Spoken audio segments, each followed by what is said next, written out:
Olá, pessoal! Hoje nós seguimos com o estudo a respeito do discurso indireto, ainda no capítulo 28 do livro.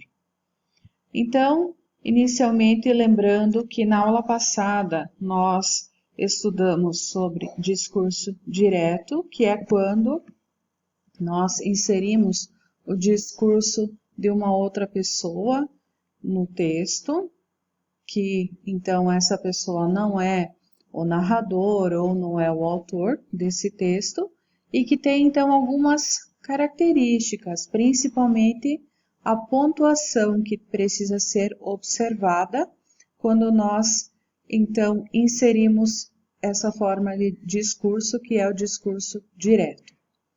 Assim como o discurso direto, o indireto também possui características, tem aspectos que precisam ser observados quando nós então fazemos uso dessa forma, dessa maneira de discurso. Então, primeiramente, o que é o discurso indireto? O indireto ocorre quando o autor ou o narrador não abre mão de sua própria voz e ele maneja ou organiza o discurso alheio, ou seja, o discurso de outra pessoa, ao citar ele mesmo a fala que representa outras pessoas ou personagens. Isso significa que ele mesmo conta algo que foi dito por outras pessoas ou por outras personagens, no caso, o autor ou o narrador de um texto. E quando nós temos um discurso indireto, em uma citação indireta ou paráfrase, nós temos então um exemplo desse tipo de organização de discurso. Então, como eu já havia dito, assim como nós temos as características que precisam ser observadas no discurso direto, o mesmo ocorre em relação ao discurso indireto. Então, o primeiro aspecto é em relação à pontuação.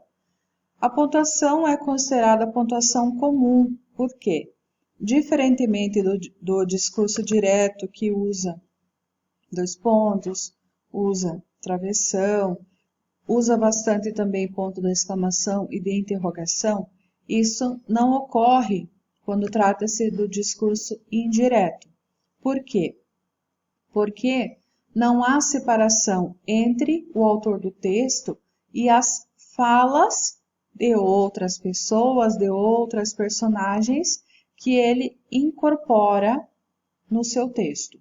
Então, a pontuação é a corrente do texto, ou seja, aquela que está sendo utilizada no texto, e o ponto final é mais comum do que o ponto de exclamação ou o de interrogação.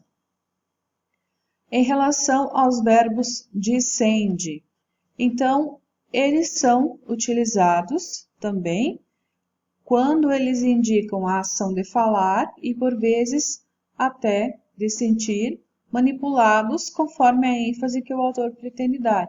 Então, dependendo do destaque, da importância, da ênfase que ele quer colocar, ele manipula, ele utiliza os verbos dicende na construção do seu discurso indireto. Em relação também à introdução, como que é introduzido esse discurso direto? Então, se vocês estão lembrados, o discurso direto, ele tem uma maneira específica. E quando trata-se do discurso indireto, nós temos a estrutura de uma oração substantiva, ou seja, uma oração, uma estrutura que precisa da outra para ter sentido, e ela então é inserida pelas conjunções que ou se. Isso nós veremos então aqui no exemplo. Nesse exemplo que nós temos aqui apresentado e que também está lá no nosso livro, a voz do autor prevalece, ou seja, ele não insere a fala de nenhuma outra pessoa, de nenhuma outra personagem no texto. Então, especificamente aqui no exemplo, não há espaço nesse texto para a representação do diretor. Ele apenas menciona o que ele falou. Então, fica assim. Em coletiva para a mídia local, o diretor declarou que a equipe cinematográfica era boa, mas se perguntou quantos trabalhos ela já havia feito. Então, aqui nós temos alguns detalhes que precisamos observar. O diretor declarou. Declarou é o verbo dicende e o que é a conjunção que insere essa fala.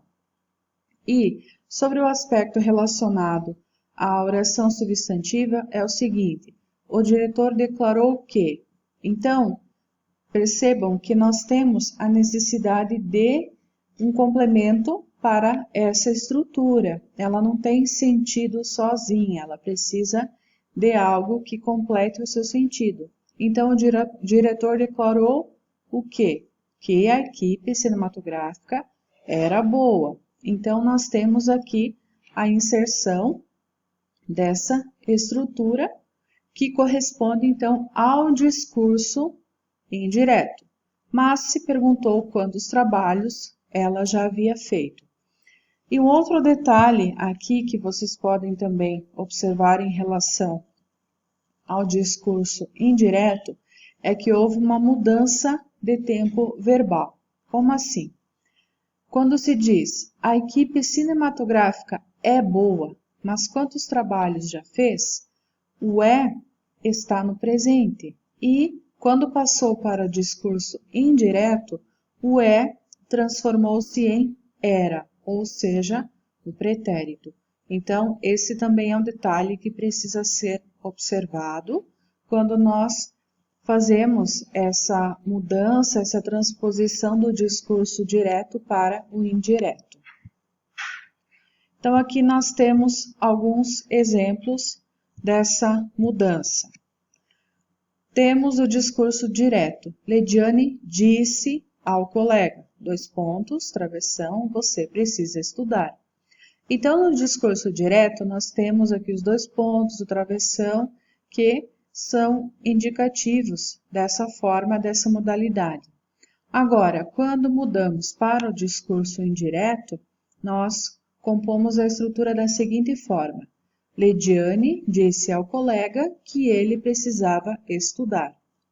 Então, aqui nós temos a introdução do que a Lediane disse ao colega e que ele precisava estudar. Então, temos o que e eu precisava que sofreu uma mudança no tempo. Um outro exemplo que nós temos aqui também, de discurso direto.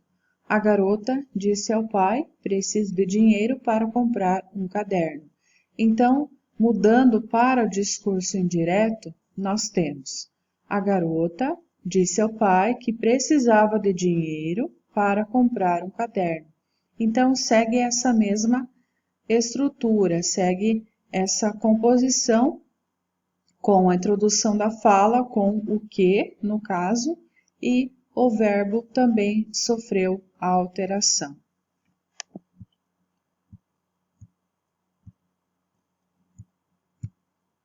Um outro exemplo, o juiz ordenou ao jogador: saia da quadra.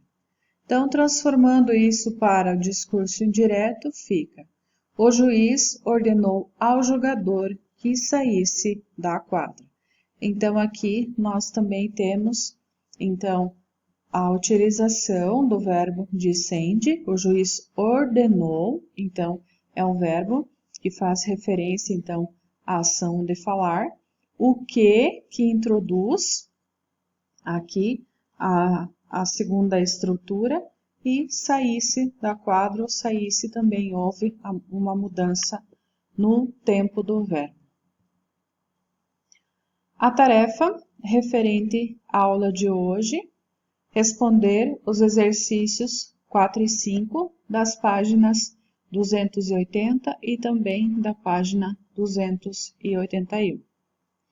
E por hoje é só. Até a próxima aula.